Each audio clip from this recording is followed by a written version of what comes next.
Baada ya tukio hilo, Yoabu akarudi Yerusalemu kwa Daudi, akiwa bado mkuu wa jeshi. Serikali ya Daudi ikarejea katika mpangilio wake, Yoabu akiwa juu ya jeshi, Benaia juu ya walinzi, makuhani na waandishi wakiendelea na kazi zao. Miaka ilipita katika utawala wa Daudi, lakini ghafla nchi ikakumbwa na njaa kali. Haikuwa njaa ya mwaka mmoja, bali iliendelea kwa miaka 3 mfululizo. Ardhi yote ikakauka, mazao yakakosekana, na watu wakaanza kuishi kwa shida kubwa. Daudi hakuchukulia jambo hili kama tukio la kawaida. Alielewa kuwa kuna wakati mateso ya taifa yanaweza kuwa ni sababu ya kiroho. Hivyo moja kwa moja akaamua kwenda kumtafuta Mungu ili kuweza kujua chanzo cha hali hiyo kuwapata. Katika maombi yake akafunuliwa kuwa njaa hiyo ilitokana na kosa la zamani, kumwagika damu isiyo na hatia, damu hiyo iliyomwagwa na Mfalme Sauli dhidi ya Wagibioni. Wagibioni hawakuwa Waisraeli halisi, bali walikuwa watu waliokuwa wamefanya agano la amani na Israeli huko zamani sana. Lakini wakati wa Sauli, kwa bidii yake ya kulinda Israeli, aliwaua wengi katika wao, akivunja agano hilo ambalo walikuwa wameweka. Sasa miaka mingi baadaye, kosa hilo lilikuwa bado linadai haki.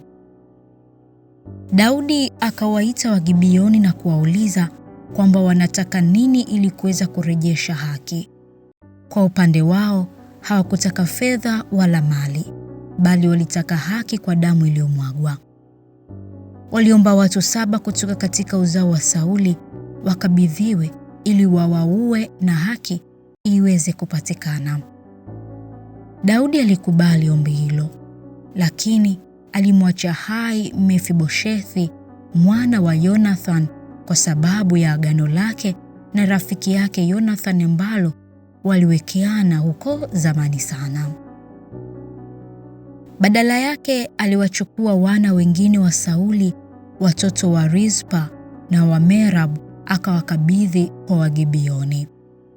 Watu hao 7 waliuawa na kunyongwa, na miili yao ikaachwa wazi juu ya mlima. Mama mmoja wa watoto wale aliyeitwa Rizpa hakukubali kuondoka. Alikaa karibu na miili ya watoto wake mchana na usiku wote, akiwafukuza ndege wa angani mchana na wanyama wa mwituni usiku. Habari zilimfikia Daudi, moyo wake uliumia sana. Aliona tu si haki iliyotendeka, bali pia kuna maumivu yaliyoachwa. Hivyo akaamua kufanya jambo la heshima. Aliagiza mifupa ya Sauli na Yonathan ichukuliwe pamoja na miili ya wale waliouawa na kuzikwa kwa heshima katika kaburi la familia yao. Baada ya hapo, Mungu akaisikia nchi na njaa ikakoma kwao.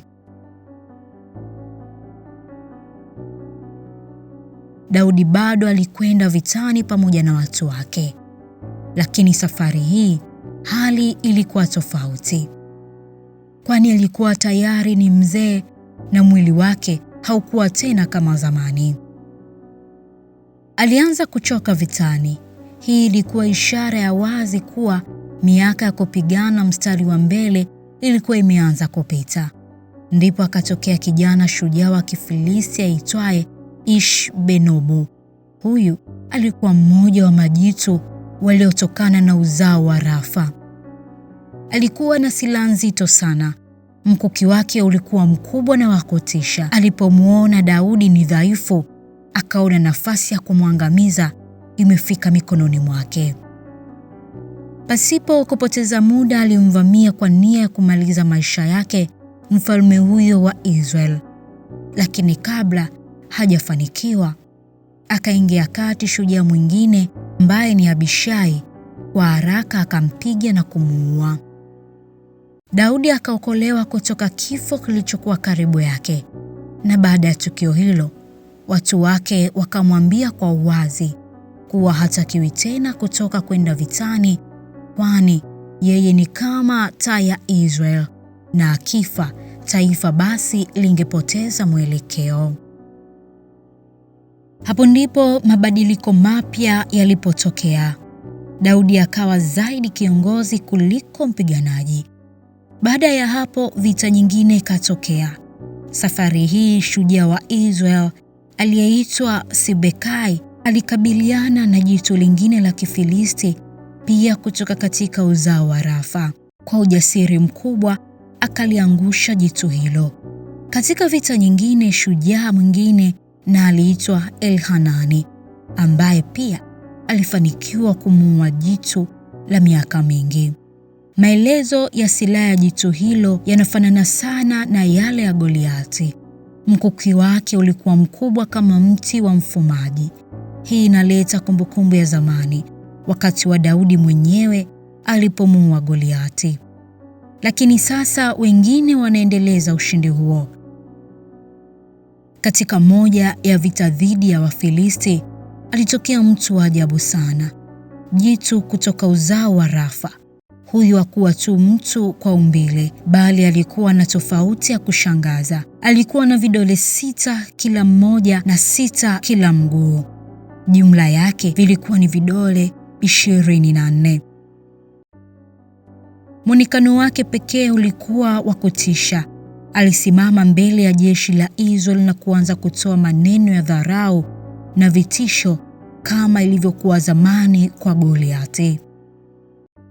Lakini safari hii hakukuwa na Daudi mdogo ambaye alitoka mstari wa mbele. Aliyesimama mbele ya jitu hilo alikuwa Jonathan, mtu wa ukoo wa Daudi. Huyu alikuwa sehemu ya kizazi kipya cha mashujaa waliokulia chini ya ushawishi wa Daudi.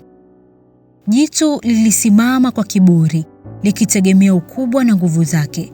Jonathan hakutetemeka, alisimama kwa ujasiri. Mapambano yakatokea, si ya maneno tena, bali ya uso kwa uso. Na kama ilivyokuwa kwa majitu mengine waliotangulia, jitu hilo nalo lilianguka. Jonathan alimshinda na kumuua. Tukutane tena katika kipindi hiki cha simulizi za Biblia. Asante kwa kuwa nasi, na usisahau kutuma maoni yako kupitia namba ya simu 0763 18 95 67 au kutembelea mitandao yetu ya kijamii Facebook, Instagram sambamba na YouTube channel, ambapo huko tunapatikana kwa jina la TV Sibuka EAGT. Langu jina ni Dorcas Safeli.